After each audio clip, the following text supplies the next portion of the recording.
Alors, bienvenue à toutes et tous. Bonjour tout le monde.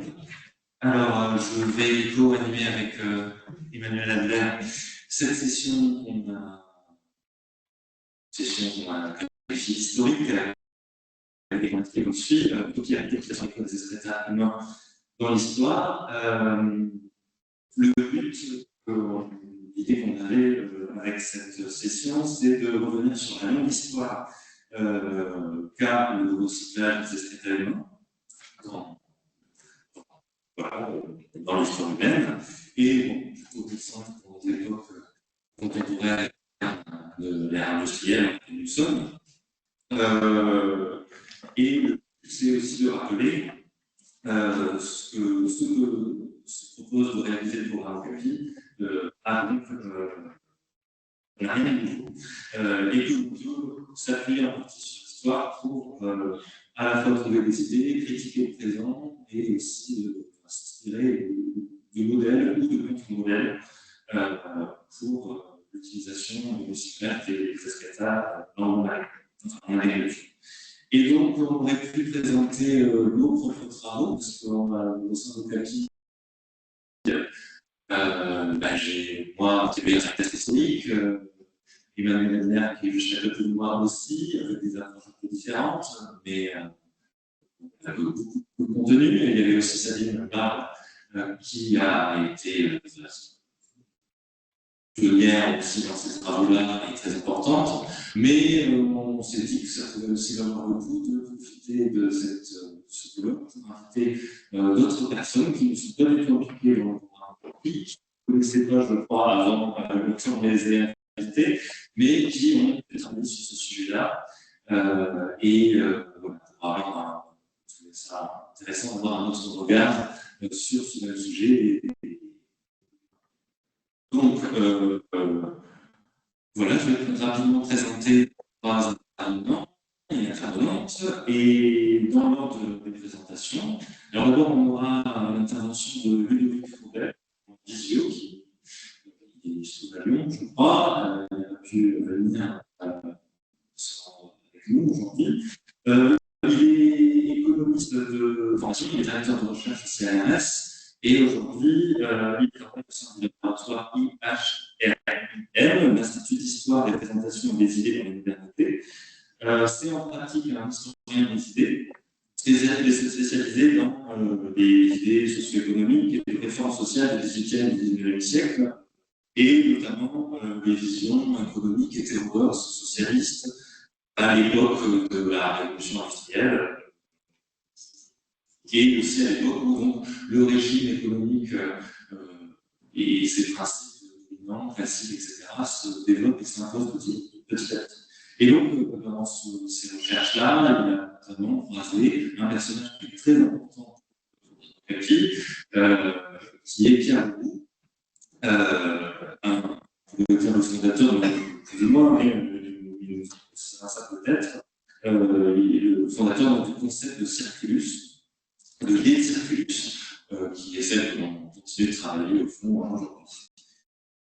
Là, c'est le côté un petit peu utopique, puisque il dira si je crois que Pierre Leroux a essayé de mettre ça en pratique dans différentes expériences communautaires, et donc, voilà, une utopie plus ou moins réelle à l'époque, au milieu du XIXe siècle.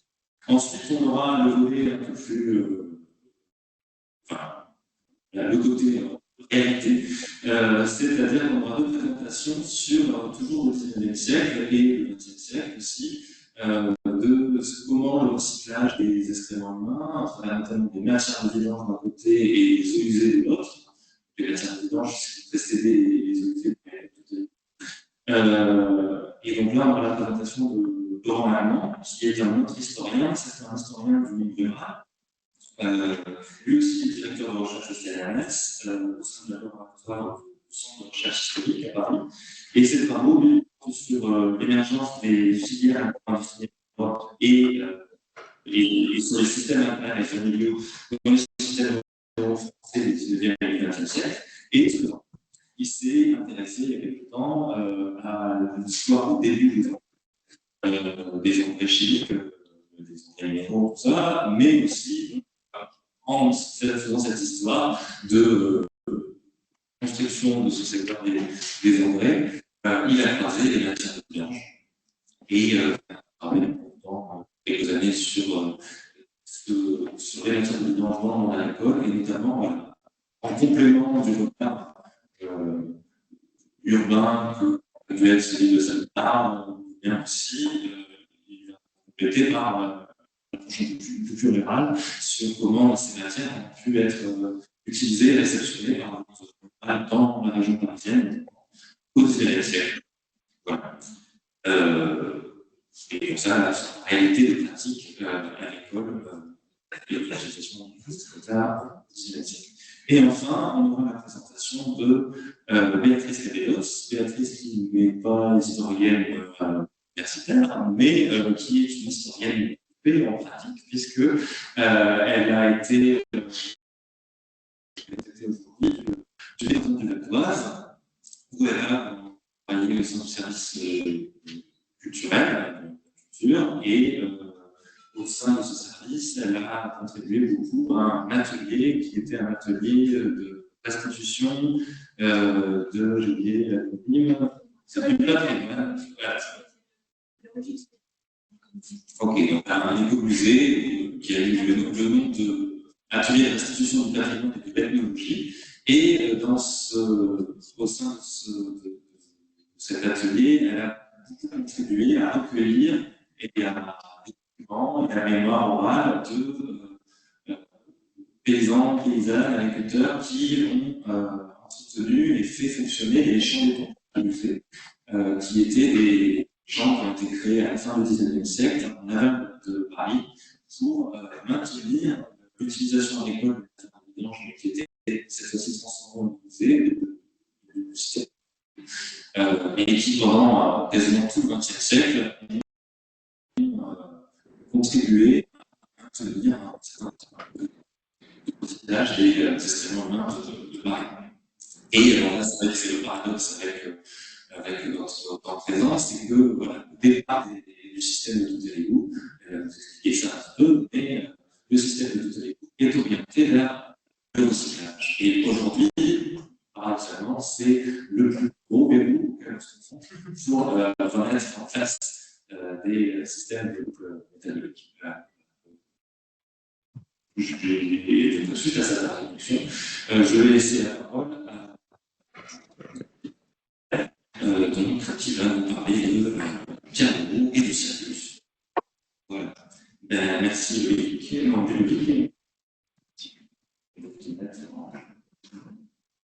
On va Antonin.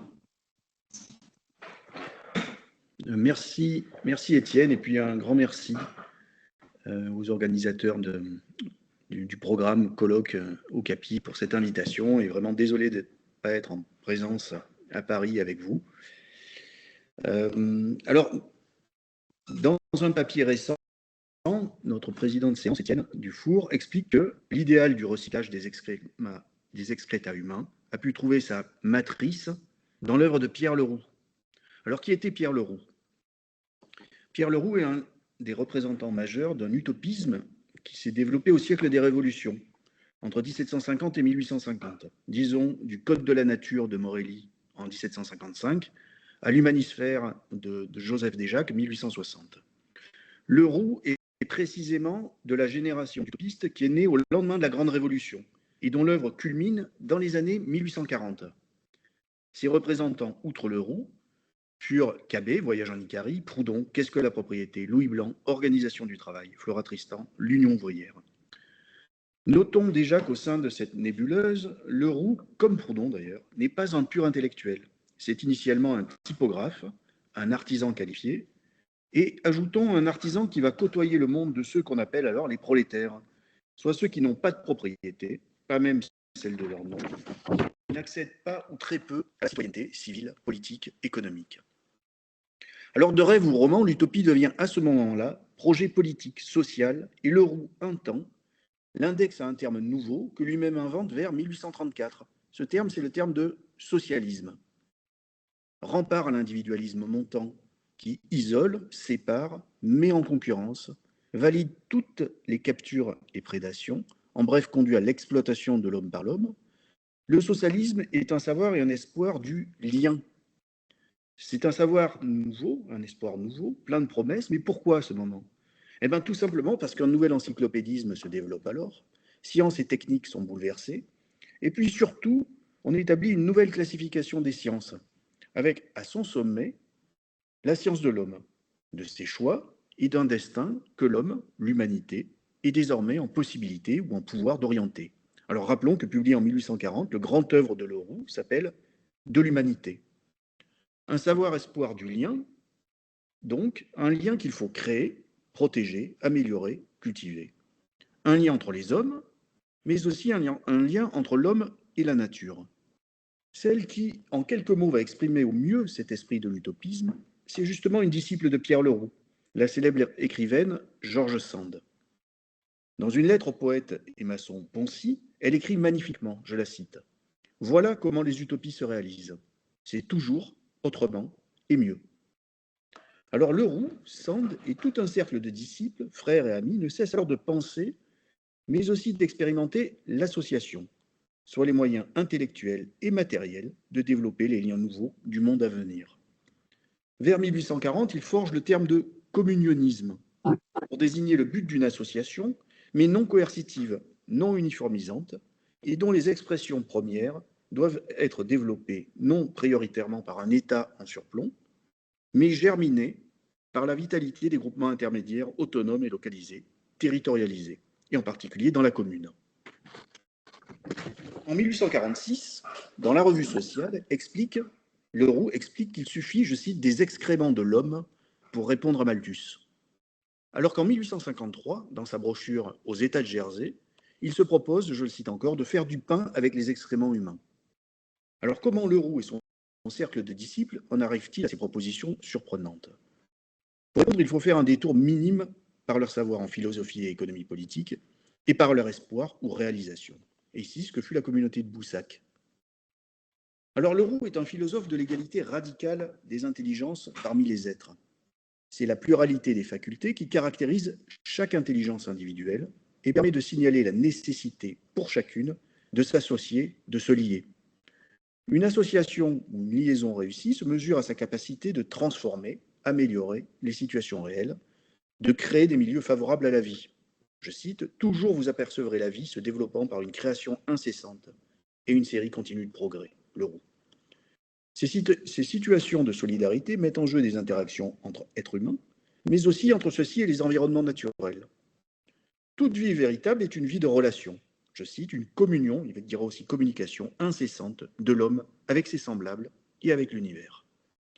Cette philosophie générale du lien s'oppose à tous les pseudo-savoirs insistant sur les différences et oppositions en espèces, classes, genres et castes, essentialisant aussi les différences, validant dès lors les hiérarchies et inégalités, et dont le but serait de favoriser l'exploitation de certaines races, classes sur le plan social, ou espèces sur le plan naturel par d'autres. En 1840, la science économique, discipline reine du présent, constitue pourtant une de ces sciences de la mort, et non de la vie, aux yeux de Leroux. Une science qui sépare et oppose un individualisme, là où il faudrait unir et lier. C'est le jeune frère de Pierre Leroux, Jules, qui développe la partie économique de la doctrine. Alors qu'on constate l'essor de l'économie politique libérale, mettant en concurrence les hommes entre eux, validant l'idée de régulation providentielle par les marchés et l'échange, et favorisant l'exploitation des milieux, Jules explique en une formule fulgurante que l'économie doit être, je le cite, fréquentation, conversation, société humaine. Jules renverse alors les catégories classiques en formation de la science économique et repense entièrement travail, production, consommation, richesse, échange, pour proposer une, je le cite, économie politique de la société future, autrement dit, humaine. Il imagine une économie fondant durablement et harmonieusement le lien entre les hommes et les milieux. Par contraste, il stigmatise une science économique louant l'exploitation comme norme du régime capitaliste. Je le cite encore, l'exploitation du règne minéral est mauvaise, mauvaises également sont ces exploitations du règne végétal, du règne animal, du règne hominal. Voilà ma pensée. Alors, pour ces utopistes, philosophie et économie ne vaudraient cependant pas une heure de peine si elle ne débouchait sur des réalisations et améliorations concrètes, sur des expériences. L'expérience du communionisme est tentée une première fois à Boussac, en Creuse, entre 1844 et 1848. Là, pendant 4 ans, une large communauté rassemblant parentèle et disciples va se développer. On tente là d'habiter l'utopie. Le cœur de l'entreprise, où dominent les typographes, c'est l'essor d'une imprimerie militante. À Boussac vont sortir les principaux ouvrages de l'école lerouxienne. Mais l'idée étant aussi de proposer une réflexion collective, rassemblant et faisant échanger, liant toutes les facultés, le point fort de l'imprimerie de Boussac, ce sera les journaux. Paraît ainsi un vaste journal de doctrine, La Revue sociale, mais aussi un journal politique local, décentrant la réflexion vis-à-vis de Paris et faisant naître une opinion publique alternative dans le centre de la France. Ce sera alors L'Éclaireur, journal des départements de l'Indre, du Cher et de la Creuse. Journal auquel participent activement Georges Sand, Pierre et Jules Leroux, ainsi que d'autres représentants de l'école de Boussac, Pauline Roland, Luc Desages, Auguste Desmoulins, etc., etc. Mais une autre activité se développe aussi rapidement à Boussac, en lien aux besoins vivriers de la communauté. Ce sera une ferme, et c'est dans le contexte de cette ferme que prend essor la réflexion lerouxienne sur le circulus. Le point de départ est une critique ici de l'économie politique malthusienne, en vogue dans l'opinion conservatrice en France au début des années 1840. Avec ses 2 lois d'airain, loi de la population et loi des subsistances, Malthus valide l'idée d'une économie stationnaire, parcimonieuse, entérinant les inégalités présentes de classe et de richesse, jusqu'à prévoir la disparition des pauvres, du banquet de la nature. Les principaux agronomes du temps envisagent, eux, la possibilité d'une économie, d'une agriculture de croissance, mais dans le but de concentrer encore les propriétés et richesses. Les principales avancées dans les domaines liés de l'agronomie et de la chimie constituent alors les vecteurs de cette croissance et concentration possible des richesses. Un modèle chimico-industriel de l'agriculture s'impose, privilégiant l'usage des engrais artificiels et plus largement permettant aussi une certaine artificialisation de la nature et notamment des animaux. En résulte cependant, outre la concentration, une exploitation plus poussée à la fois des milieux naturels et des milieux sociaux, ainsi une nouvelle fois que le fait que nombre d'hommes n'ont pas vraiment de place dans ce modèle productif agricole que dope la chimie. Pierre Leroux, dont il faut préciser qu'à la fois l'un des frères, mais aussi le fils, ont fait l'école royale d'agronomie de Grignon, est parfaitement au courant de ces avancées dans le domaine de l'agronomie et de la chimie. Il était hostile au modèle chimico-industriel et, rassemblant ses intuitions en philosophie et économie, il imagine la possibilité d'une agriculture circulaire, durable, priorisant la raisonnable subsistance à la croissance et potentiellement communautaire. En voilà la première expression dans le numéro de mars 1846 de la Revue sociale. Je cite: « La nature a établi un circulus entre la production et la consommation. Nous ne créons rien, nous n'anéantissons rien. Nous opérons des changements. Avec des graines, de l'air, de la terre, de l'eau et des fumiers, nous produisons des matières alimentaires pour nous nourrir. Et en nous nourrissant, nous les convertissons en gaz et en fumier, qui en produisent d'autres. C'est là ce que nous appelons consommer. La consommation est le but de la production, mais elle en est aussi la cause. » Un peu plus tard, publiant les aphorismes lerouxiens, 2 disciples, Desages et Desmoulins, résumaient ainsi l'ensemble. Je cite encore: « L'homme s'empare des plantes et des animaux, de tous les produits de la vie que la terre lui donne. Il les mange, et sa vie en est augmentée. Mais ce qu'il ne peut s'assimiler passe à l'égard de son être à l'état de détritus, d'excréments. Ces détritus, ces excréments sont un produit animal, un composé de force et de sucre, qui, retournant à la terre et se combinant avec elle, la rendent fertile et productive. La science a établi que les excréments de l'homme sont 12 fois plus utiles pour les céréales que ceux des animaux. Elle a prouvé que chaque homme produisait l'engrais nécessaire à la reproduction de sa subsistance. De par la nature, tout homme a droit de vivre. S'il consomme, il produit. » Alors, articulé à d'autres éléments de la doctrine, par exemple l'idée de solidarité, le circulus lerouxien proposait une alternative complète au modèle économique libéral. Une économie non d'abondance, mais de large suffisance, se dessinait. Une agriculture rendant plus que floue l'idée de propriété individuelle. Une agriculture, enfin, qui expliquait qu'à l'accueillant banquet de la nature, tous étaient conviés, tous étant circulairement consommateurs et producteurs des pièces du banquet. Alors l'idée de circulus fut expérimentée à Boussac, dans la ferme des Bruyères, et sans doute chez les paysans les plus audacieux du coin. Ceux de la communauté étaient pour la plupart des artisans, et ils bricolèrent un système pouvant distribuer l'engrais liquide l'engrais humain à l'état liquide au moyen d'une machine à vapeur et par un système de tuyaux. Revenant rétrospectivement sur l'expérience de Boussac, Desmoulins écrivait, je le cite encore, « Notre intention à tous, en nous réunissant ainsi dans une campagne, était d'unir le travail agricole au travail industriel. Selon nous, pour résoudre pacifiquement le problème du prolétariat et détruire l'influence homicide du capital, il fallait créer une source nouvelle de richesse. Cette richesse véritable, destinée à effacer la fausse richesse actuellement connue, devait se trouver dans un développement considérable de l'agriculture, ou pour mieux dire, dans une agriculture nouvelle. Pierre Leroux, se fondant sur la loi générale de la vie, sur la nutrition et sur la communion des êtres, déduisant de cette loi l'idée d'une création continue et progressive, et par suite la conception de cette destinée supérieure du genre humain, acclamée par le plus grand esprit de ce siècle sous le nom de perfectibilité, s'appuyant enfin sur des travaux récents des chimistes allemands et des agronome, sur la puissance des différents engrais, et en particulier sur la vertu reproductive des excréments de l'homme, avait vu dans cette grande loi et dans ses découvertes le principe d'une économie politique nouvelle. En effet, si l'homme est réellement reproducteur de sa subsistance, si un cercle véritable, circulus, est établi par le divin créateur, de l'homme à la nature et de la nature à l'homme, la nature ne peut vouloir rompre ce cercle. Malthus a donc tort de dire qu'elle commande à l'homme pauvre de s'en aller. Il y a donc, contrairement à l'affirmation de Malthus, place pour tout homme au banquet de la vie. Alors en 1847, de violentes révoltes frumentaires éclatèrent, notamment à Busancé, pas très loin de Boussac. Elles furent très durement réprimées. Dans la revue sociale, Desmoulins écrivait un article intitulé « La maladie de la faim ». Une forme spéculative d'agriculture intensive et concentrée, tournée vers les marchés, y compris extérieurs, et excluant une partie de la population, était ici en procès. Leroux rédigeait à ce moment un prospectus d'une colonie agricole fondée sur un nouveau moyen de subsistance, et tentait ainsi d'aller publiciser le circulus à Paris, de signaler qu'il y avait peut-être là le moyen d'éviter une révolution qui arrivera, on le sait, quelques mois plus tard, en février 1848. Le circulus devint à ce moment l'un des sujets de raillerie favoris de la presse conservatrice parisienne, des pamphlétaires libéraux, des caricaturistes, et jusqu'à l'Assemblée où Leroux siégea pour la Seine à partir de juin 1848, tentant, sous les colibés, de faire entendre que le circulus permettait d'envisager la formation de, je le cite, communes républicaines et de colonies agricoles. Proscrits avec les siens après le coup d'État du 2 décembre 1851, ils s'installèrent à Jersey, refondant là, dans des conditions tout aussi précaires, une communauté. Dans la brochure aux États de Jersey, Leroux revenait sur sa découverte du cercle naturel ou circulus, pour constater que moquée ou censurée en France, elle avait néanmoins comme source directe ou indirecte fait des émules en Belgique et en Angleterre.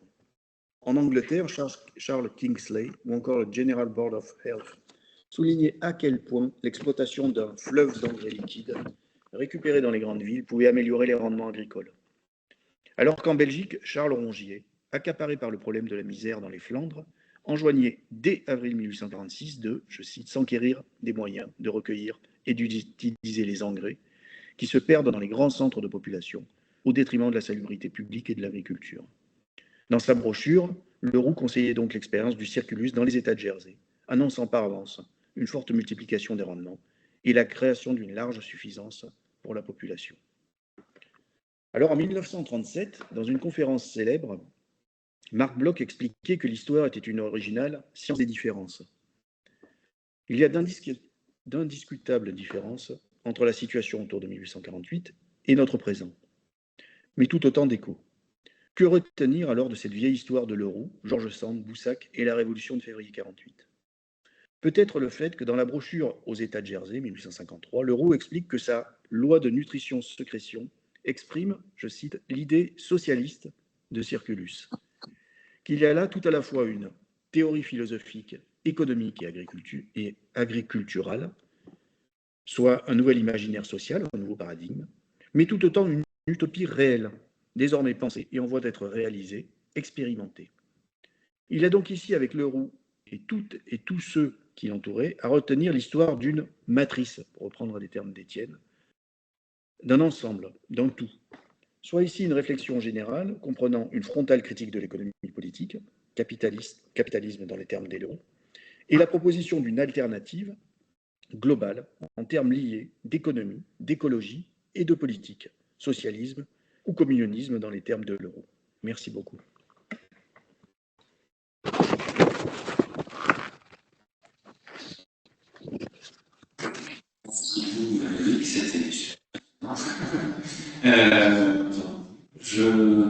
Est-ce qu'on prend des questions actuelles et on fera, si on attend, une discussion plus générale à la fin?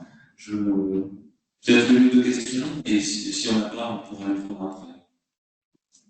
C'est la question à gérer. Je peux en poser une petite.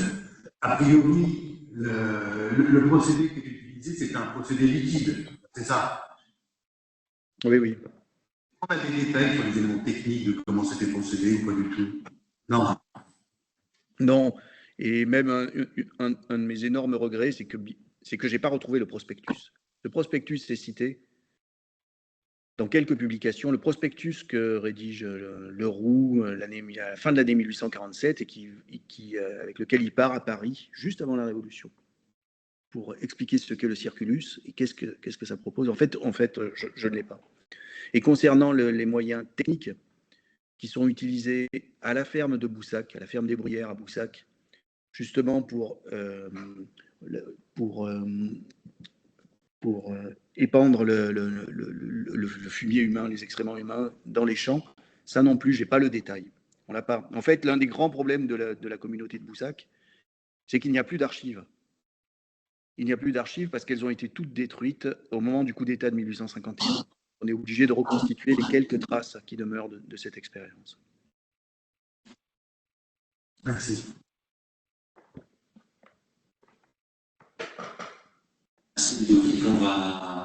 On verra les questions générales à la fin et on va écouter maintenant Laurent Armand. J'ai un petit peu.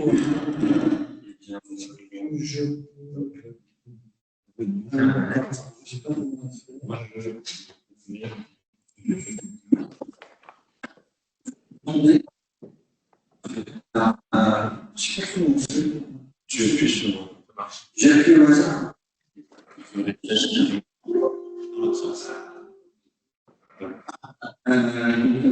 questions intéressantes. Et donc, je vais essayer de décrire un peu la nécessité de l'utilisation des langues urbaines au XIXe siècle. Et je vais faire un travail, je vais faire en fait un analyse. Je travaille et une conclusion auquel j'ai abouti. C'est quoi? Qu'est-ce que je vais faire?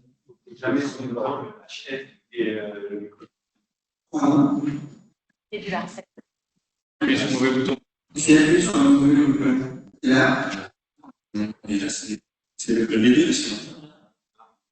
Alors, on a l'impression de parler dans un micro. Vous m'entendez? Là, c'est bon? Je peux y aller? Ah, bon, parfait. Alors, donc, en fait, premier constat de l'usage des directions humaines du XIXe siècle, elle a été essentiellement abordée sous l'angle de l'assainissement des villes, ou comme la partie numérique, sous l'angle de l'histoire des idées, ou encore sous l'angle de l'histoire de la science. Alors, une page d'articles et de textes qui ont traité ce sujet, et particulièrement fournis, et une trentaine d'années, et dans l'espace francophone, les travaux de Salima ont été, de ce point de vue-là, très précurseurs.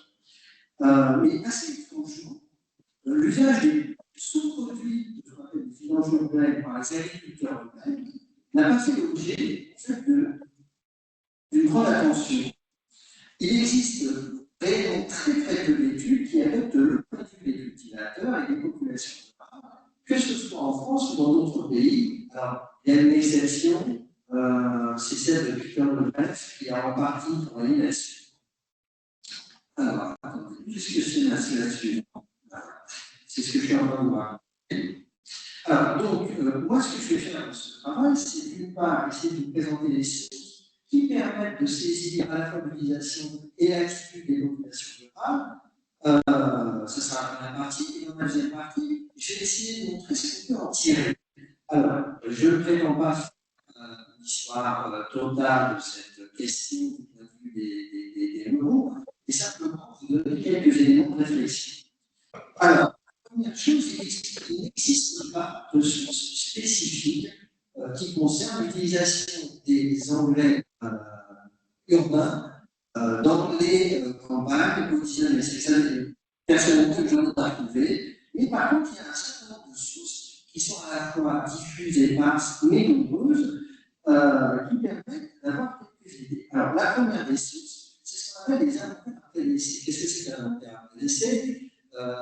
C'est lorsque, au XIXe siècle, c'était très formel, lorsque une personne mourait, soit elle était très riche, mais ça c'était vraiment très rare, soit il y avait un enfant mineur appelé à la succession, et à quel que soit le niveau de richesse, un notaire venait et notait absolument tout. Et donc, un des éléments importants de ces inventaires, c'était ce qu'on appelait les labeurs, les façons, les feuillets. Donc là, à ce moment-là, au moment de la mort d'un individu, il était possible de voir s'il avait, par exemple, utilisé des vidanges ou s'il avait utilisé de la purée sur la dernière somme qu'il avait cultivée.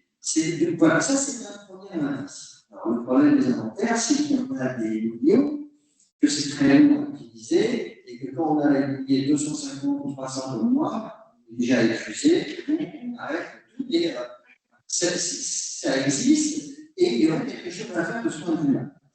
Alors, le deuxième type d'archives, c'est les archives d'entreprise de vidange.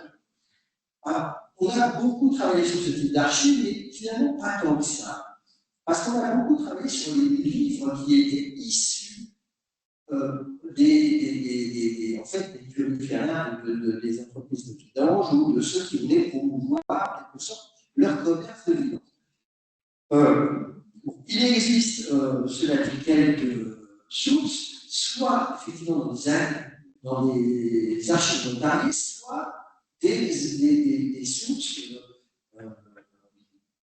qui ont été plus ou moins à la demande de l'administration établie et qu'on va retrouver un peu les bases dans les différents dépôts d'archives. Alors, c'est intéressant, c'est extrêmement intéressant parce que là, on pénètre un petit peu le quotidien de ces entreprises en pouvant, et je vous montrerai ce qu'on peut en tirer, en pouvant un peu voir comment elles fonctionnent et finalement, est-ce qu'elles vendent, est-ce qu'elles ne vendent pas. Et vous verrez que c'est assez spectaculaire ce qu'on peut parfois trouver. Alors, troisième archive, les archives des commerçants ruraux. Alors, les commerçants ruraux, ils peuvent vendre des tissus, de la quincaillerie et des engrais. Donc voilà, c'est des commerçants, comme vous verrez au XIXe siècle, qui font un peu tout. C'est des commerces de tout. Et il se trouve que ça, c'est très rare, mais j'ai fini par trouver une source de ce type. Et je vous montrerai quelque chose qui va directement concerner un peu la problématique de cette session. Alors, d'autres archives, des archives des grandes exploitations agricoles. Là encore, on peut en trouver, c'est plus fréquent que le reste. Et au XIXe siècle, une grande exploitation agricole, elle peut acheter ce qu'on appelle la poudrette, c'est-à-dire en fait des planches qui sont séchées et réduites en poudre. Et par exemple, l'entreprise d'Ali, la ferme sucrerie distillerie d'Ali, à Trappes, acheter régulièrement de la poudrette parisienne. Donc, ça, là encore, on peut voir on peut voir ce que faisaient les paysans, comment ils accueillaient ce type d'engrais. Une autre source administrative très importante, c'est les archives administratives portant sur l'ouverture, l'installation des établissements installés, etc. Ça permet, et c'est intéressant, ça permet de connaître les réactions morales parce qu'il y a des enquêtes commodo. Et là encore, je parlerai si j'ai le temps, vous me coupez si je passe trop de temps, je vous parlerai d'un point d'une histoire que je trouvais à Beauvais. Finalement, on va voir que personne n'a envie d'avoir des trottoirs à côté de chez eux. Ce qui est assez compréhensible. Alors, dernière source importante, les enquêtes agricoles, qui sont des enquêtes administratives. Il y a celle de 1840, celle de 1852, celle de 1862, 82, 92. Comme les dates que je vous ai données ne m'indiquent pas, c'est ce qu'on appelle les enquêtes décennales. Donc, ça, c'est très intéressant et je vous montrerai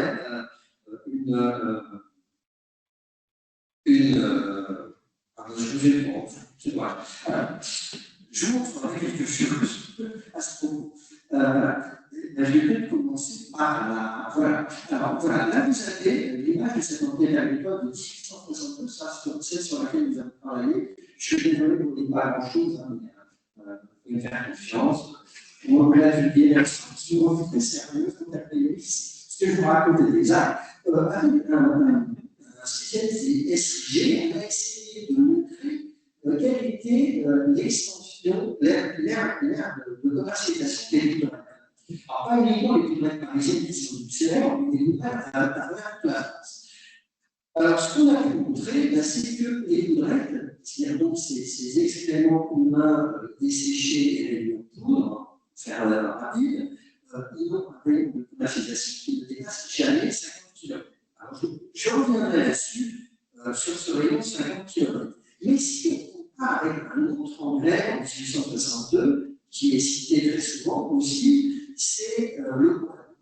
Le Guano, à l'inverse, lui, c'est un anglais qui vient de l'autre bout du monde. Il est produit dans des sites chicha au large du Pérou. Il passe le Cap Horn, il va jusqu'au Havre, jusqu'à Dunkerque, jusqu'à La Rochelle, à Bordeaux. Et là, il est commercialisé en France, et en Angleterre, etc., aux États-Unis. Donc voilà, là, on est bien sur deux modèles complètement différents de commercialisation, l'un à l'échelle locale, l'autre à l'échelle mondiale.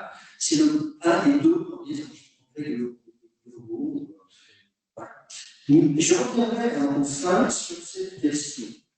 Si j'ai le temps, mais je pense que j'aurai le temps parce que je vais accélérer si c'est nécessaire. Alors, voilà, alors ça, la planète parisienne, ça a été quand même beaucoup dessus. J'ai encore 10 minutes. Alors, voilà, je vous ai montré l'ère d'extension de la planète parisienne. Ça, c'est un document de 1820. Moi, je suis vraiment très fier de le retrouver, parce que tout le monde a dit, beaucoup de gens ont dit, la planète parisienne était commercialisée en Normandie. Et là, il se trouve que oui, elle était commercialisée en Normandie, et ce que j'ai trouvé, alors, c'est tout à fait par hasard, c'est toujours une chance quand on trouve une archive de genre. J'ai trouvé, en fait, ce que j'ai commercialisé à Montréal, et j'ai donc toutes les fiches pour une année des paysans. Chez Joassin, je ne sais pas étudier, je n'avais pas le temps, mais ça serait bon de faire au moins un mémoire de maîtrise là-dessus pour savoir finalement qui utilise, qui achète, dans quelle quantité, etc. Voilà, vous avez donc une de ces fiches qui est là. Je ne peux pas vous montrer, je ne peux pas vous la lire entièrement, mais voilà, vous voyez, c'est la. Voilà, c'est elle. Donc, on a effectivement cette commercialisation, on a comment je vous rassure, le commerçant en question, il a assez vite abandonné cette idée, parce que c'est manifestement très compliqué et pas très rentable. Et les paysans sont pas toujours très contents des engrais qu'ils ont. Donc voilà, c'est un peu compliqué. Mais donc, c'est la preuve que ces paysannes, elles peuvent aller très loin. En général, elles ne vont pas très loin très longtemps, mais elles peuvent éventuellement aller très loin. Alors, troisième, ce qui est extrêmement intéressant par rapport au planète parisienne, la question que je vous rappelle, et c'est que j'ai essayé de trouver dans l'archive nationale une partie des archives de l'entreprise Richet et une partie de la correspondance entre le préfet et le préfet et le gestionnaire de la voirie de Bondy. Qu'est-ce qu'il nous dit le gestionnaire de la voirie de Bondy? Alors il nous dit, écoutez, là, il faut faire quelque chose, j'ai 1 million d'hectolitres. Alors, 1850, à l'époque où Pierre Legault pense à son circulus, j'ai 1 million d'hectolitres de kilomètres et je ne sais pas comment faire, je n'arrive pas à l'écouler, personne n'en veut. Alors, le préfet de police, vendez-le aux Belges. Bon, ça ne marche pas. Vendez-le aux Anglais, ça ne marche pas. Il trouve littéralement sous cet anglais ce qui prouve, à contrario de ce que je vous ai dit tout à l'heure, que certes, elle peut aller loin, pas très longtemps, mais aussi elle peut rester sur place, parce que personne n'en veut en vérité. Donc c'est un vrai problème. Alors pourquoi pourquoi finalement personne n'en veut.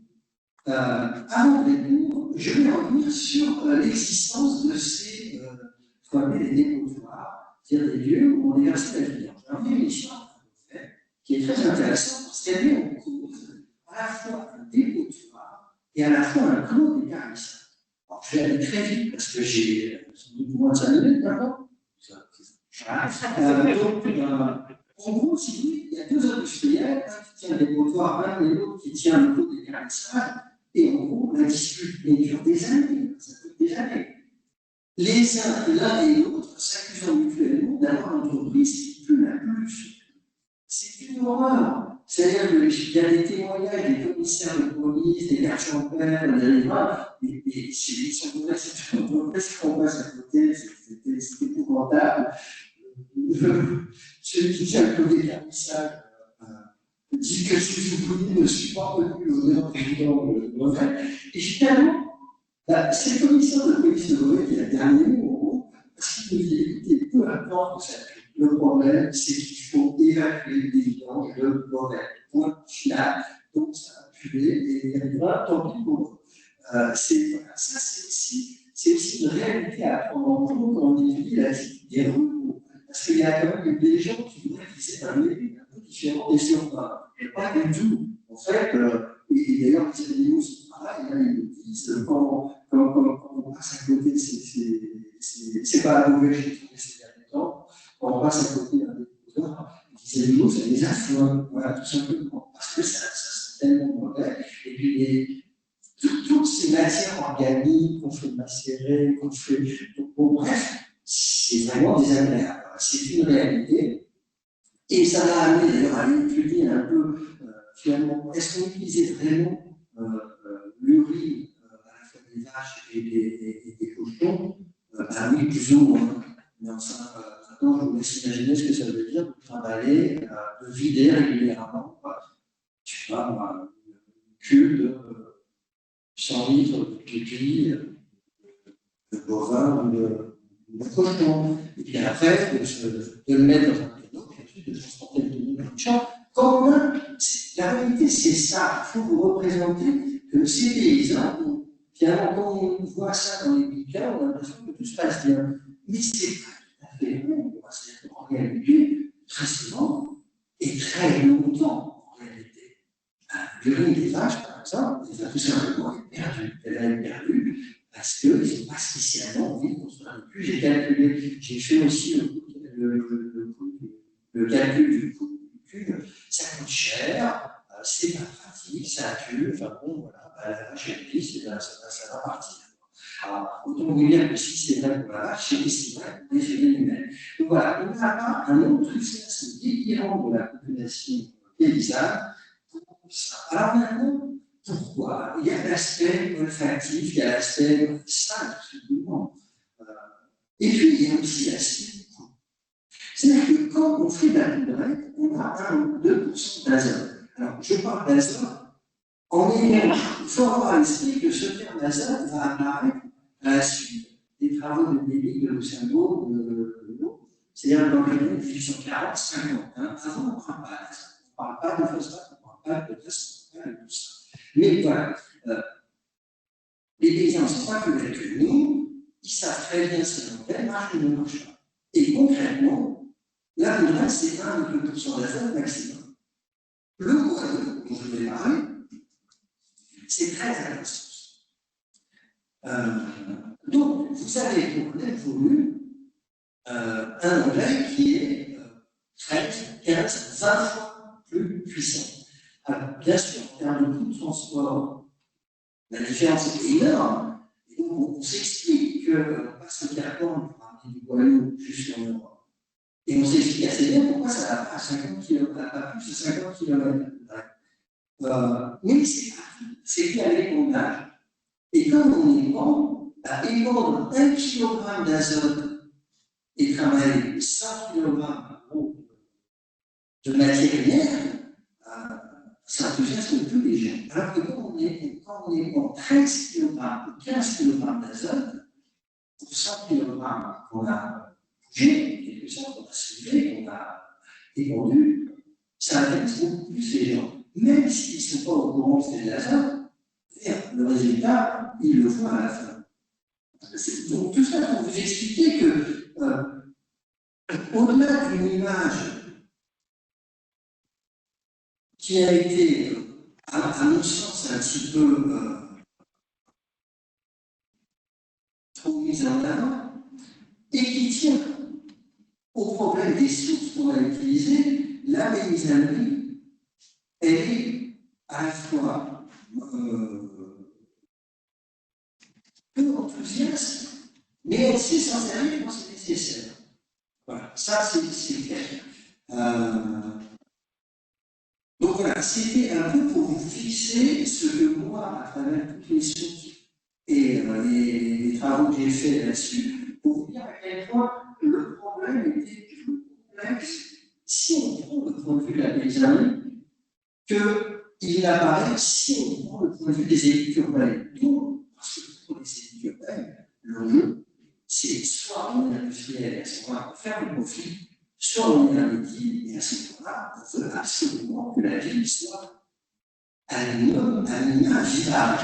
Et une ville vivable, ça veut dire une ville dont on a réussi qui est débarrassée de ces vidanges. Merci.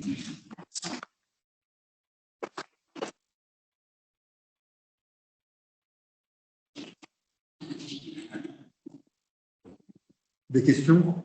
On va peut-être aller vite pour la dernière, parce qu'il nous a réuni midi, il reste une demi-heure, et on écoute Béatrice, et puis après, pensez aussi en premier à des questions éventuellement pour Ludovic, qui va devoir quitter, je crois, tout poil à l'heure, et ensuite on pourra avancer un peu plus. Merci, et puis on t'écoute, Béatrice.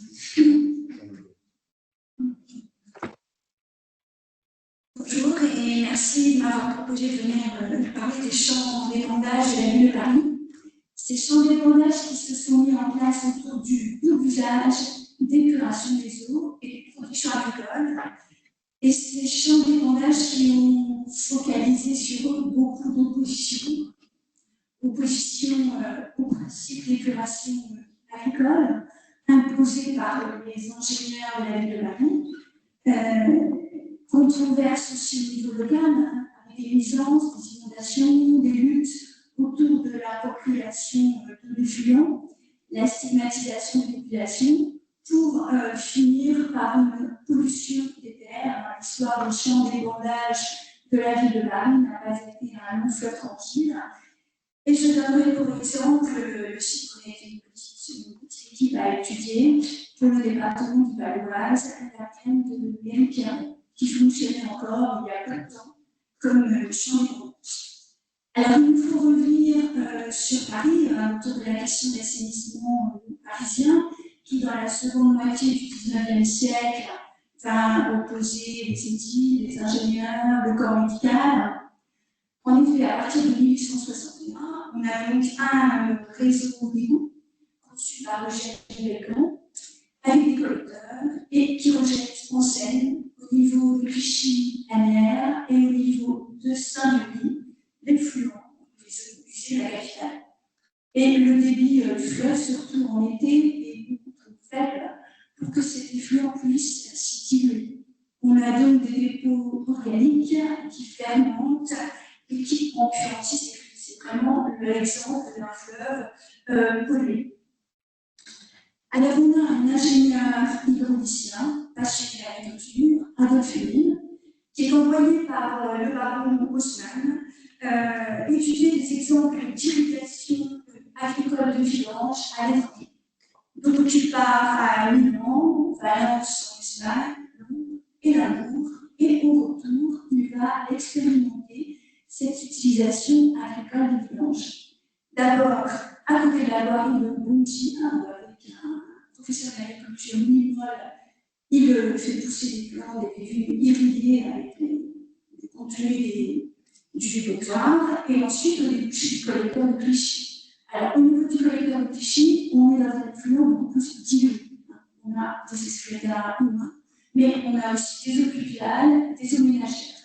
Et d'un point de vue agricole, ça fonctionne mieux.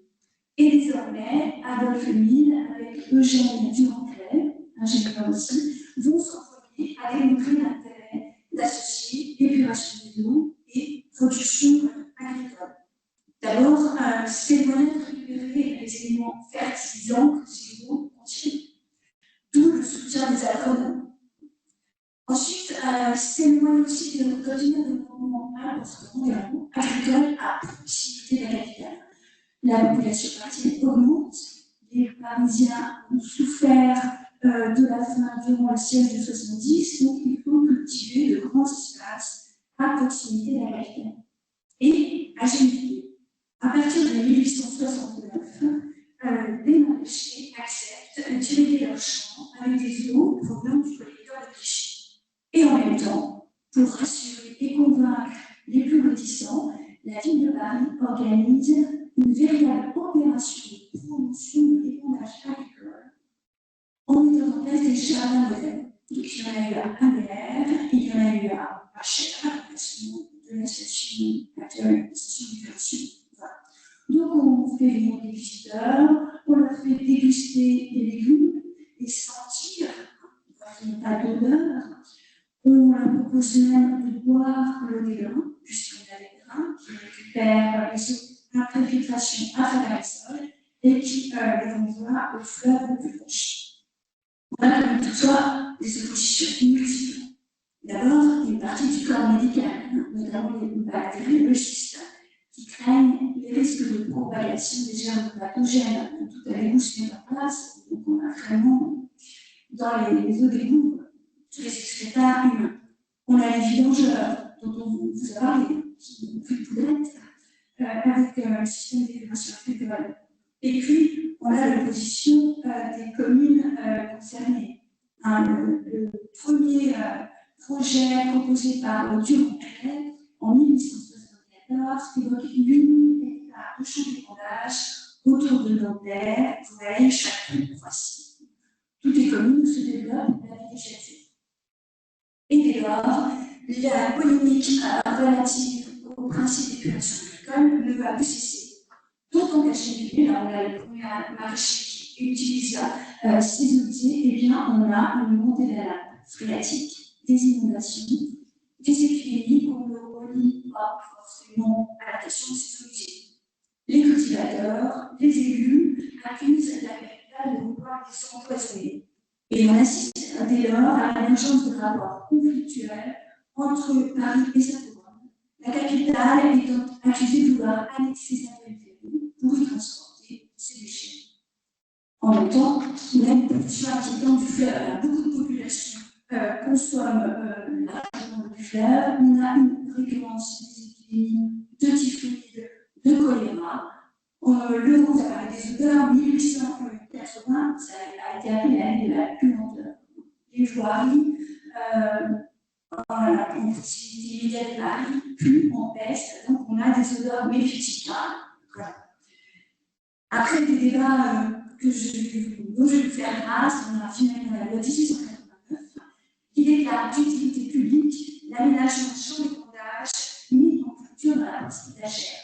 C'est ensuite l'épidémie de choléra de 1892 qui va accélérer la mise en place de ces champs d'épandage, jugés seuls capables d'endiguer la pollution de la Seine.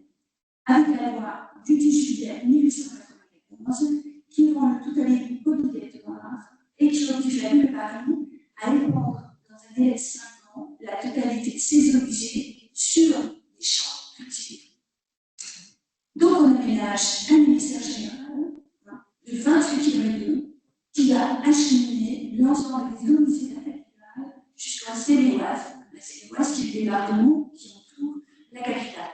Alors c'est un projet colossal avec des traversées de la Seine et de l'Oise en siphon ou en aqueduc et 3 usines de pompage des eaux, puisque les eaux circulent dans les bassin général sous pression. En 1895, on a 900 hectares de champs d'épandage au niveau de la Chaire, sur le site de l'actuelle station d'épuration. C'est ce qu'on appelle le parc agricole. Puis, l'émission générale est prolongée vers Mairie-Pierret, là à Chaire. L'émission générale est prolongée sur Mairie-Pierret et Carrière-Triel. Vous voyez vraiment la carte du ministère général et des champs d'épandage. Voilà. Et pour pouvoir épurer de grands volumes d'eau usée en toute saison, parce que c'est ça le problème, c'est qu'en hiver, les agriculteurs n'ont pas forcément besoin de beaucoup d'eau. Donc la ville de Paris aménage des domaines municipaux qu'elle va affermer en obligeant ces fermiers à récupérer et à épandre la totalité des eaux qui leur sont envoyées. On va rester au Val-d'Oise, sur le territoire de Méripierre. Vous voyez, donc on est entre la Seine et l'Oise, en face du pont de l'Oise par rapport à l'Oise. Alors, ce site, c'est un site qui est réputé stérile par les historiens locaux, et c'est vraiment l'arrivée des galeries parisiennes par le chemin de fer à partir des années 1870 qui inaugure une période de prospérité de la plaine, qui la fait rentrer dans la dépendance parisienne et qui inaugure sa vocation de recyclage. Donc on a en bleu, bleu foncé au centre, les 60 hectares du domaine municipal de la ville de Paris. C'est une grosse histoire que celle de l'acquisition de ces parcelles, l'investigation d'Haussmann, qui avait pour objectif d'y aménager une métropole pour les Parisiens. Vous voyez là, on est vraiment la capitale. Le projet, évidemment, fait l'objet de violentes oppositions, et du coup, on y aménagera peu de temps après des champs d'épandage. Et tout autour, alors, en fait, la zone est beaucoup plus large, la carte est plus récente. Donc, autour, on a cette partie bleu clair, mais qui monte, qui va presque jusqu'au bord de l'Oise, qui, elle, donc, fait à peu près 1600 hectares dans les années 1900-1910, la plus large extension de la zone d'épandage. Et là, ce sont des cultivateurs privés qui pratiquent ce qu'on appelle une culture libre et eux ne prennent l'eau que quand il est des eaux. Alors, le site est livré, aménagé en 5 secteurs d'irrigation qui reçoivent, dont 3 secteurs reçoivent l'eau sous pression à tour de rôle. Donc, chaque cultivateur, en fonction de l'implantation de ses terres, c'est exactement à quel moment de la semaine il y aura de l'eau, soit le jour, soit la nuit, parce que les eaux, évidemment, arrivent 24 heures sur 24. L'eau est répartie par 100 km de conduite souterraine dans la plaine. On a 986 couches d'irrigation. Donc, on a l'aménagement d'une usine à Pierre-Bay, une usine élévatoire qui refoule les eaux. Et ensuite, donc, tout aménagement du site, vous voyez, donc les conduites sont sous les chemins. Et les 987 bouches d'irrigation qui permettent de sortir. Alors, le réseau est entretenu par le cantonnier du service de l'assainissement parisien, qui vient s'installer à Pierre et à l'entour, par l'ouverture des bouches est à la charge des historiens. Et puis, j'ai pas pu. Je vous ai mis des photos de ces colonnes d'équilibre, elles sont tellement belles, c'est un élément patrimonial du paysage, elles sont toujours là sur le site, qui permet d'équilibrer les réseaux, d'éviter les coupeliers, puisqu'on est dans un réseau de distribution, mais avec de l'eau sous pression. Et vous voyez le principe de l'épandage et du fonctionnement des irrigations. On a des rigoles maîtresses qui partent des bouches d'irrigation, avec des rigoles secondaires qui sont tracées par le cultivateur. Alors, un bon cultivateur trace ses rigoles en fonction de la déclivité de la pièce. À partir d'une bouche, si c'est bien débrouillé, il peut mouiller, c'est-à-dire irriguer plusieurs hectares. Alors, il oriente le flux avec des modes de terre, c'est encore au départ très, très artisanal. Alors, on va mettre en place des pratiques culturales nouvelles. On travaille en planche, avec des rigoles de chaque côté où s'écoulent les eaux. On pratique le bornage, vous voyez les femmes avec leur casserole, c'est aussi très rustique, qui puissent, c'est le seul moment où elles puissent de l'eau pour après les mettre au pied du plan qui vient d'être repiqué. Sinon, les irrigations, les mouillages se font par infiltration. Et puis, bien évidemment, on privilégie les cultures les plus absorbantes.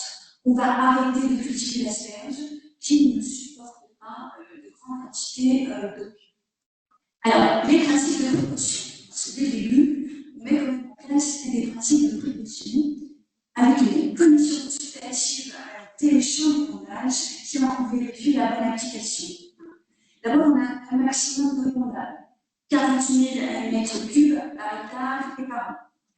À partir de 1902, à la demande du comité consultatif d'hygiène, on n'a pas le droit de cultiver des légumes qui sont susceptibles d'être consommés crus.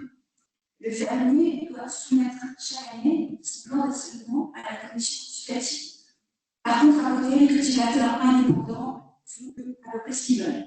L'eau ne doit pas lier la partie aérienne de l'encontre, pas d'irrigation juste avant la récolte, pas de marche stagnante. Pour éviter ces marches stagnantes, on mettra en place des libacoliens que vous voyez ici. Et puis, on plantera des peupliers. Vous avez vu tout à l'heure sur le petit schéma, on voit le peuplier étant avant au bubaron.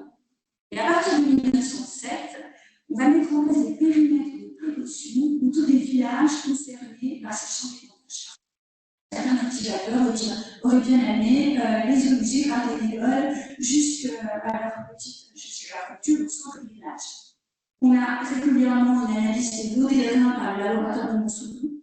Et en temps de guerre, l'Institut Pasteur va analyser aussi et rechercher la présence de microbes pathogènes, des céréales irriguées. On n'en trouvera pas, mais par contre, quelque chose de pareil, on recommandera de les consommer cuits. Alors, au centre de la plaine, eh bien, la ferme de la Haute-Borne avec un fermier. Alors, cette ferme a été aménagée par Paul Vincet, qui est inspecteur des domaines ruraux de la ville de Paris, qui en organise le fonctionnement avec un double objectif, répandre un maximum d'eau usée parce qu'elles arrivent dans des volumes énormes depuis la capitale par l'État général, et puis on fait aussi une exploitation qui fonctionne et qui soit rentable. Alors, Paul Vincet avait d'abord conçu la ferme comme une ferme modèle d'élevage laitier. Parce que tout d'abord, il fallait produire du fourrage. Les fourrages sont très absorbants. Et que par ailleurs, Paul Vincet évoque le double filtre, c'est sans doute rassurant à l'époque, que constitue le sol, que ce soit les eaux usées, et ensuite l'estomac de la bête qui produit le lait. Double filtre entre les eaux usées et le consommateur. En fait, la ville de Paris aura beaucoup de mal à trouver un fermier qui accepte de se lancer dans ce type d'exploitation. Ça sera d'ailleurs pareil à HR. Le fermier aura eu du mal à trouver des marchés de lait. Et après la grande grève de 1909, à la ferme, on va s'orienter vers l'élevage d'embouches et le maraîchage. Le maraîchage qui demande une main-d'œuvre nombreuse, on a 500 personnes, il était 500 saisonniers à la borne. L'intérêt aussi du maraîchage, c'est qu'il y a beaucoup de sarclage. Le sol est remué, ce qui évite effectivement des dépôts dans la couche superficielle de terre, sans cesse remuée. Et puis, après cette ferme, on aura donc les petites exploitations familiales, notamment autour du bourg de Pierret. Et donc, autour de ce système imposé par la ville de Paris, on assiste à la mise en place d'une micro-société prospère, tournée vers la capitale. On a des flux permanents de population, des saisonniers, des flux de matière, des eaux usées, les gadoux aussi, quand les vents arrivent depuis la capitale, et en repartent des eaux filtrées, qui par le biais des grains retournent vers l'ouest, et puis bien sûr toute la production légumière sur le marché locaux et beaucoup aussi au Val de Paris. Donc c'est une période prospère, la valeur des personnes chute entre les deux guerres, la population double, le territoire se fragilise, au Val de Paris, les champs d'épandage concurrencent durement les autres bassins de production maraîchère. La concurrence a lieu au moment des périodes de sécheresse, puisque sur les champs d'épandage, on a toujours de l'eau, et en hiver aussi, quand les sols sont gelés en zone d'épandage, en faisant arriver les eaux des qui sont à 7-8 degrés, on peut dégeler les sols et arracher les légumes ainsi. C'est fermes de la ville de Paris qui font figure de modèle que l'on fait visiter. Alors j'ai évoqué les licences aussi. Alors, en 1899, on a une méthode de la Lafayette, comme à Gennevilliers, avec des inondations à Pierret et à Montour, les pluies, les nucléaires, les champignonnières sont condamnées. En fait, les volumes d'eau envoyés sont trop importants. Le sol est moins absorbant que prévu. On a des problèmes techniques. On a des problèmes, d'où des pétitions, des procès incessants, des demandes d'indemnité au tribunal de Paris, des interpellations à la Chambre. Quelques années après la mise en place des champs d'épandage nucléaires, on envisage d'arrêter les champs d'épandage tellement ça se passe mal. Des rapports tendus entre la population locale et le service de l'assainissement. On a aussi toutes les représentations ambivalentes pour susciter ces champs d'épandage. Chez par exemple, a été appelée Gadouville. On parle de Pierre les Autras au Hall de Paris. Les agriculteurs cachent leurs petites pancartes, parce qu'on est perdu sans ça, et on les appelle les merdeux. Entre les deux guerres, il y a eu de violentes oppositions à cette pratique d'épuration agricole jugée barbare, alors que se développe l'épuration bactériologique des eaux, de plus en plus inquiétante aussi sanitairement, d'autant que le principe de précaution, cette question de ne cultiver que des légumes qui se consomment à protection, n'est pas respectée par les cultivateurs indépendants, malgré le renouvellement des arrêtés ministériels et publics. Très rapidement, je vais évoquer les deux périodes de charnière de la plaine. Les années 70, 1970, c'est la première fondation pour laquelle une pression foncière accrue, avec la mise en place de la ville nouvelle de Cergy-Pontoise, la zone d'épandage diminue de moitié. En même temps, on a une baisse des rendements, due à l'épuisement des sols, une mauvaise qualité des eaux usées, la concurrence de bassins maraîchers nouveaux, la possibilité de mécaniser des pratiques culturales dont le travail en planche et en gueule. C'est l'éloignement des Halles de Paris à Rungis en 1969 qui va signer la disparition de petites exploitations, tandis qu'à la ferme de la Nord, on se tourne vers la monoculture de maïs et de pommes de terre. Deuxième période, la mise en évidence d'une pollution des cultures et du sol au métaux. Alors, il y a eu l'écologie industrielle, des années 50-60. Il y a eu aussi la récupération des boues. La station la plus moderne d'Europe, la station d'épuration de la Chaîne, produisait des boues dont on ne savait que faire, et donc ces boues ont été réinjectées pendant une vingtaine d'années dans le ministère général et observaient évidemment ce qui avait, en plus des eaux usées de la capitale, ce qui a certainement contribué à cette pollution. Donc, suite à la découverte de cette pollution, eh bien, c'est l'interdiction du maraîchage, une monoculture de maïs à destination animale, une plaine désertée, envahie des loups sauvages. Jusqu'à ce qu'en 2014, après des débats multiples, on décide d'aménager une forêt, labellisée Forêt du Grand Paris ou Forêt de Montbuisson, qui est aujourd'hui mise en œuvre par le SMAP, le syndicat mixte d'aménagement de la plaine de Pierre-Maison. Je vous remercie.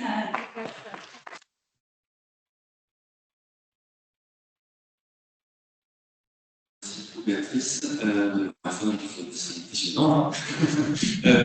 Est-ce que, en aussi, vous voulez réagir entre vous sur la présentation? C'est possible, très rapidement. Alors, si en fait, c'est un appel au secours à l'historien. Il se trouve que les archives de la ferme de Report ont été utilisées par Massimo Gérardin, que peut-être vous connaissez, et que elle m'a appelé au secours. C'est pas des trucs signifiants. J'ai cru comprendre qu'elle avait Paris, parce que c'est pas à Paris, je rêve. Ça, je pense que ça ne les arrange pas tellement qu'on les approuve. Et il faudrait absolument les sauver, alors pas simplement parce qu'en fait, l'histoire de l'épandage est bien connue. Je crois qu'on n'a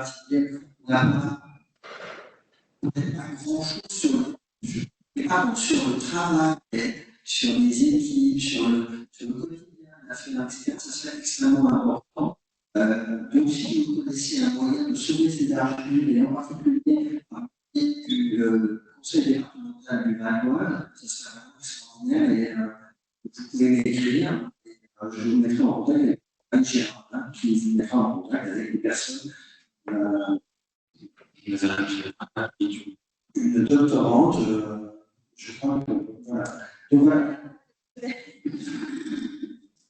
Et merci. Et je pense aussi à Ludovic, enfin voilà, ce qui est vraiment très amusant dans les présentations qu'on a, c'est moi je suis très séduit, je pense que je suis seul par les idées de groupe. Je trouve que enfin, voilà, c'est passionnant, c'est très inspirant, surtout dans le pays, et on voit toutes les difficultés, si les gens de l'âge ont certaines prospérités comme et que bon, il y a, on a eu un commerce des vidanges très important au XIXe siècle, et voilà, on ouvre la discussion. Vous avez des questions? Très bien. On a en fait, ça c'était de faire une activité.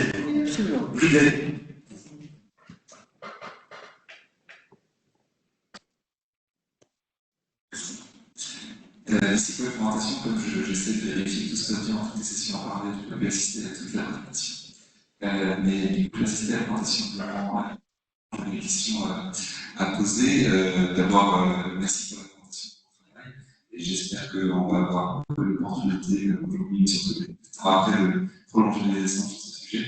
Je trouvais que l'écho avec d'autres sessions qui ont eu lieu pendant le colloque très fort, je pense en particulier à la présentation de l'introduction de Thomas Larsen sur comment est-ce qu'on construit des valorisations de l'université pour demain, est-ce qu'il faut passer par la concentration ou pas. Il y a vraiment un très fort écho à ce que vous indiquez sur ce qui s'est passé aussi bien. Et ma question, depuis 10 ans, je ne suis pas historien, mais j'essaie de. Parce que je m'intéresse à l'histoire et du coup, j'essaie de comprendre un peu les grands tenants aboutissants de ce qui fait que les sociétés humaines ont géré de telle ou telle manière dans une société humaine. Voilà. J'ai l'impression que en fait, les pratiques de contrôle sont plutôt limitées dans ce qu'on voit en particulier parce que c'était comme les animaux, plus ou moins. En tout cas, c'est un peu la logique, effectivement, des phénomènes urbains. Il y a une nouvelle logistique à mettre en place qui ont des organisations différentes. Et il semble que, si on se situe au début du 19e siècle, première moitié du 19e siècle, il y a deux endroits au moins qui dénotent dans le monde. C'est la République mongole de Burma et puis la République de Flandre, où il semble exister un commerce intense des urines et des matières fécales, y compris donc sous forme très volumineuse de l'urine, avec faible concentration d'azote en pourcentage d'azote, dans ces deux régions. Et donc, est-ce que vous avez travaillé, est-ce que vous avez des idées de ce qui explique que certaines régions du monde adoptent une économie très forte de ces matières, quand d'autres, effectivement, ont des procédés qui captent mal le connaître, voire pas du tout, presque pas d'économie des matières. Dans la réponse, est-ce qu'il y a des questions aussi pour Ludovic Froberg qui va prendre un tout en côté et donc Ludovic, vous avez entendu la question qui était adressée à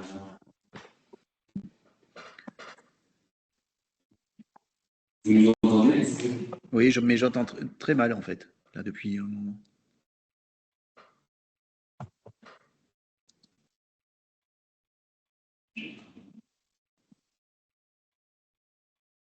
Là, vous nous entendez mieux?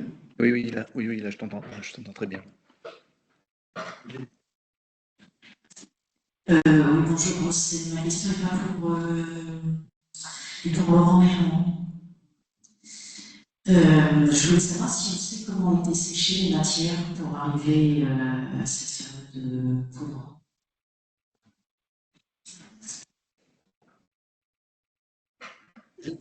Alors, répondre à la première question, en ce qui concerne la Chine, je n'ai pas ni l'idée de la manière dont ça fonctionne, je sais que ça fonctionne. Nous avons aussi. Par contre, pour la Chine, il y a un enjeu qui est lié à, je pense, hein, c'est moi, si j'ai bien compris ce que Funaf a écrit, et j'en ai bien. C'est lié au fait qu'on a des États où les vaches vont vivre toute l'année. Et à partir de. Et là, se pose la question du pas des petits il peut y avoir beaucoup de vaches. Donc, à partir de là, se pose la question de savoir que fait-on des urines. Alors, la solution à la question, c'est de transformer, c'est de faire participer les urines à la production du fumier avec de la terre, etc. Mais comme on a des états de toute l'année qui sont couverts par des vaches, là, le problème est multiplié. Voilà. Je pense qu'en Flandre aussi, en particulier, il y a ça. Et donc, on va changer les états complètement. On va faire des systèmes d'écoulement, on va faire des bassins de récupération, etc. Voilà. Ce qui est intéressant, c'est de voir qu'en fait, c'est bien les paysans qui se sont emparés de cette question et qui ont trouvé un modèle de réseau. Et puis, je n'ai pas donné l'impression que rien ne se faisait et que jamais ça ne marchait. Si bien sûr ça marchait, un des enjeux, par exemple, dès qu'on a eu conscience que l'azote, c'était de fixer l'azote de l'urine, fixer, etc., sur les chiffres, et comment on fait en sorte d'abaisser en quelque sorte le poids. Toutes ces questions se sont posées réellement et tout. Et évoqué plus ou moins résolu, etc. Sachant que l'administration intervient maintenant, vous faites une chose. Voilà, vous faites une chose parce que ce n'est pas possible de continuer comme ça. Donc voilà, je ne veux pas donner une vision noire de cette question, c'est une vision très dynamique. Ce n'est pas du tout, ils veulent pas. Et je pense que la problématique des champs d'épandage montre bien à quel point c'est complexe. Voilà. Et à quel point les solutions qui sont apparues miraculeuses ont pu devenir un problème de santé, de pollution à d'autres niveaux. Voilà. Pour répondre à votre question, en fait, c'était très simple, c'était par alimentation, un bassin, une perspective, ensuite l'eau s'écoulait et peu à peu, on avait plus de et puis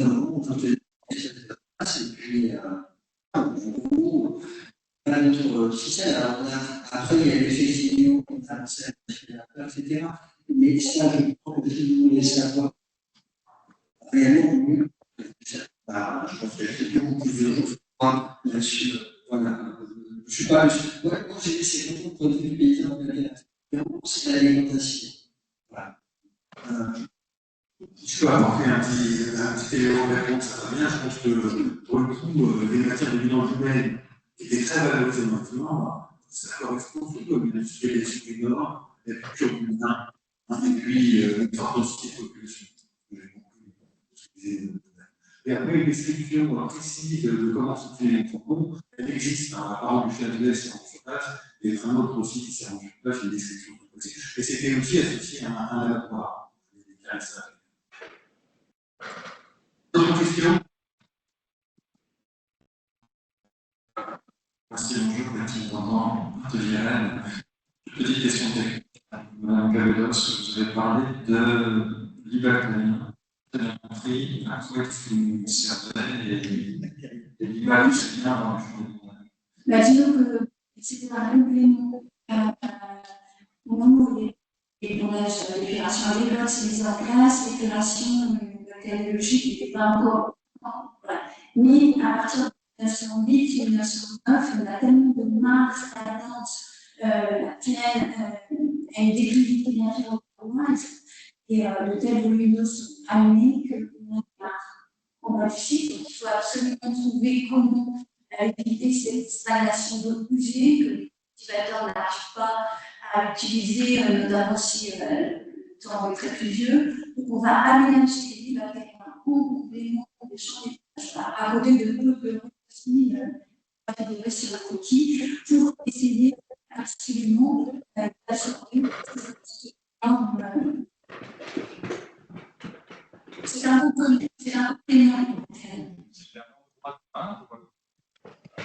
Alors, sur la côté, on espère que justement ça va éviter la démarche une partie de l'eau arrive dans l'hiver. Je ne sais pas beaucoup de détails parce qu'ils n'ont pas fonctionné du tout. J'ai juste trouvé la photo que vous avez vue là, l'archive du ciel. Pas fonctionné très longtemps. Mais bon, donc, une partie de l'eau allait directement dans les villes et était traitée là, dans la même plus moderne. Sinon, je ne suis pas du tout une technicienne. des questions d'assainissement. Je vais ajouter une petite anecdote aussi à ce qui avait été dit sur les enquêtes de trafic dans la Valoise. Beaucoup d'anciens m'ont raconté que quand ils étaient gamins, je dis, ils allaient au Prat. Donc, aller au Prat, ça voulait dire, je dis, je pensais que les marins, ils s'arrêtaient une petite voiturette, et puis ils allaient ramasser les corps des animaux pour aller les porter sur le champ. Donc, il y avait une circulation des matières au niveau micro-local. Je vais une dernière peut-être question pour Ludovic avant que vous quittiez. Je ne sais pas si vous connaissiez la postérité, une postérité plus ou moins directe des idées de l'eau. Donc, ça reste qui a été raconté dans les présentations qui suivent. Qu'est-ce que c'est votre réaction vis-à-vis de ça? Vous avez entendu? Sur la postérité. Oui, c'est l'essor de plus ou moins important, mais de l'utilisation des vidanges parisiennes, notamment, s'appuie en partie sur les idées qui ont été développées vous l'avez dit, depuis les 40-50, et malgré tout, les difficultés que la mise en œuvre évoquées localement. Je ne sais pas si vous connaissiez ces postérités-là et si c'est une réaction que vous avez au-delà en fait du principe qu'elle avait qu'elle a évoqué, qu'elle a défendu. Concernant la postérité, c'est aussi lié à la paternité de l'idée elle-même. Il y a une controverse très rapidement qui se développe après le coup d'État de 1851, où Pierre Leroux considère que parce que lié à ce que je racontais tout à l'heure, parce que lié à un ensemble qu'il intitule socialisme ou communionisme ou autre, son idée du circulus va être tue, ou va être censurée, ou va être déportée vers d'autres pairs putatifs.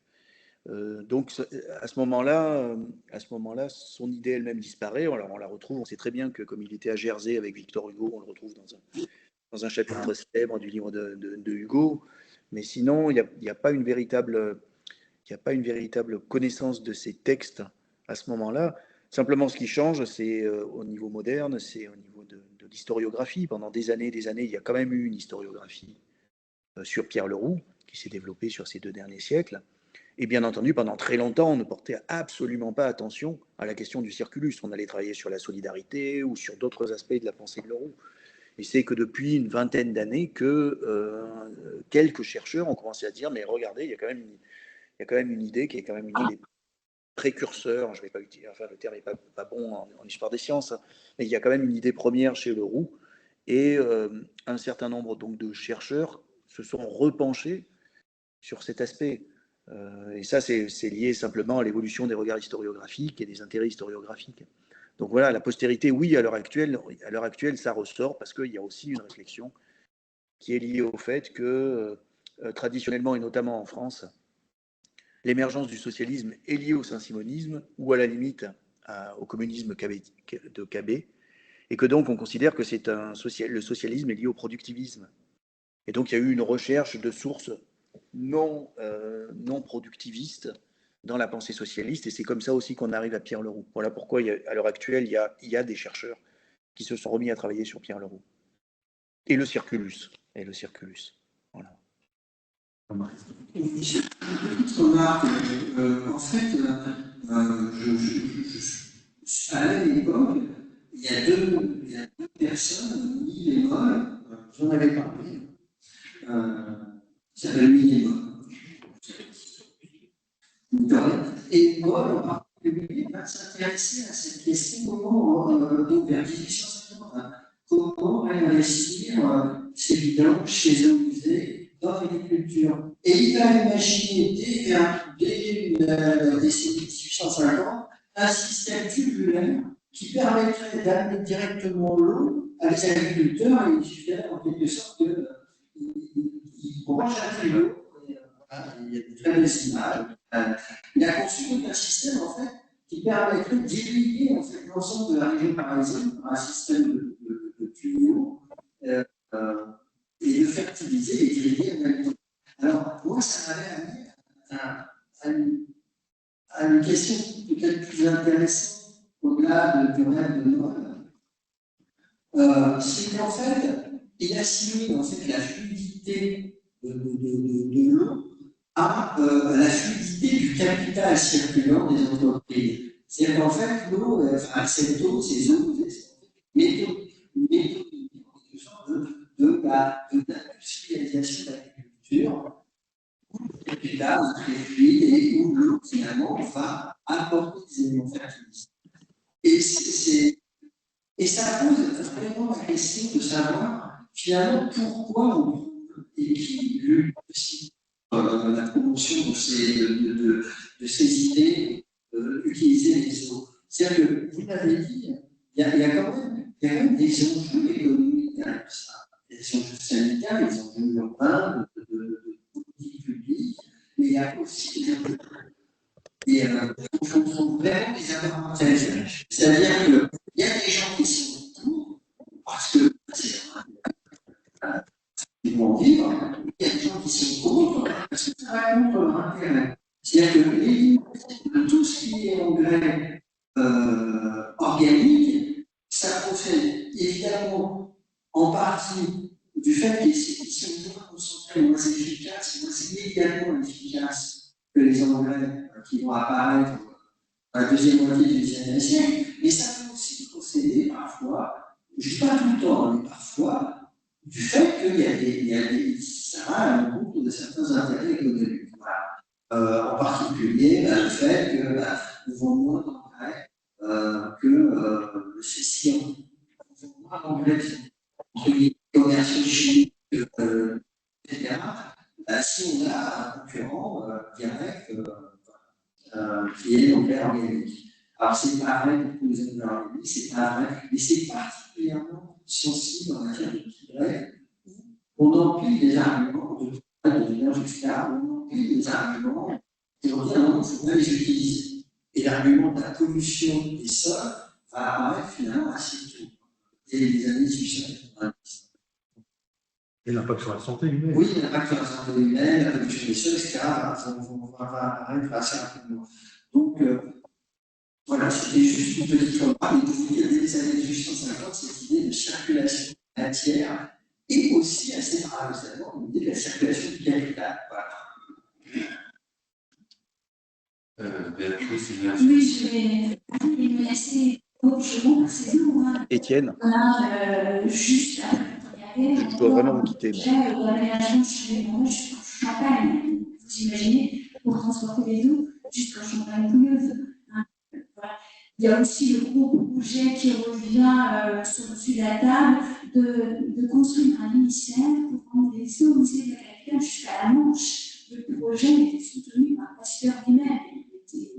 Il y avait le jour dans les années 1870, on ne sait pas que faire les eaux, on les emmène dans la Manche, et là, elle s'y diluent comptablement. Donc, il n'y a pas de solution. La solution est tellement compliquée et difficile à trouver entre les enjeux économiques dont on vous a parlé et les enjeux sanitaires.